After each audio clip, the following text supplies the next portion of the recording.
sedih menyimpan itu? Kalau kata kepercayaan mereka, Di sebuah ruangan kecil di pinggiran Banjarmasin, tangan seorang perempuan muda tampak menari di atas meja kerjanya. Namanya Bumi Realita, pemilik brand Sebongkah. Sejak 2019, perempuan yang akrab disapa Rea ini jatuh cinta pada resin art, seni yang cair dan tak bisa ditebak. Awalnya cuma iseng, coba-coba bikin podcast dari resin bekas.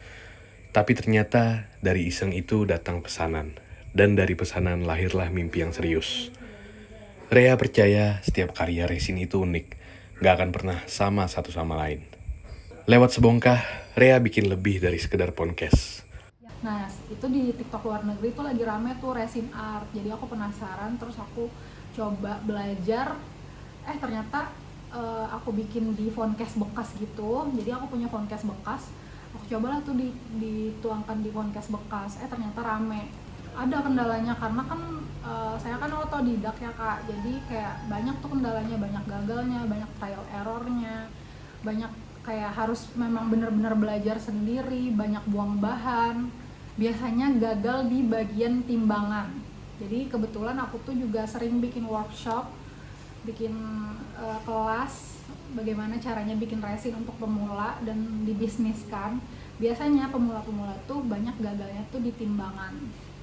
Jadi rasio timbangannya tuh ada beberapa rasio tertentu di berbagai macam jenis resin, dan jenis resin juga berbeda-beda. Biasanya yang pasti epoxy resin. Jadi ada epoxy resin, ada hardenernya juga. Terus kalau toolsnya sih sebenarnya paling mancis atau pemantik yang panas, atau kayak hair dryer juga bisa. Terus kalau misalkan bahan lainnya tuh cuman pigmen, biasanya kita pakai pigmen bumbu, pigmen liquid, sama pigmen pasta. Itu aja sih Kak sebenarnya. Kalau awal-awal masih tahap belajar tuh bikinnya tuh lama Kak. Jadi untuk satu phonecase aja tuh aku bisa bikin 2 jam. Tapi sekarang paling kayak beberapa menit udah selesai. Terus untuk mengeringkannya itu bisa 12 jam sampai 24 jam lah. Nah, itu juga bagian prosesnya. Jadi resin itu sebenarnya kalau kita lihat lebih detail lagi di bawah lampu, makanya kita kalau bisa ngerjainnya benar-benar di bawah lampu yang terang. Itu tuh ada bubble-nya gitu loh. Jadi ada bagian-bagian residu udara di atasnya. Jadi buat mematikan bubble-nya itu kita pakai uap yang panas, entah itu pakai hair dryer, pakai heat gun, atau pakai pemantik.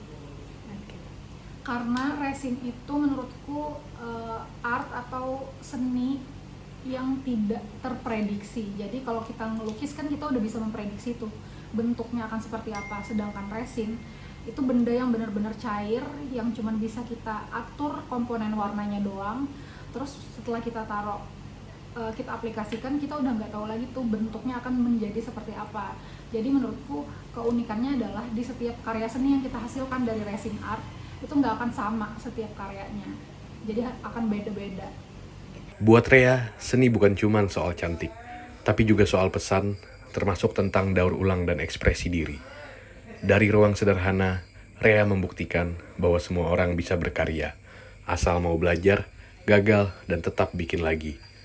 Sebongkah, karya yang gak akan pernah sama, tapi selalu dari hati.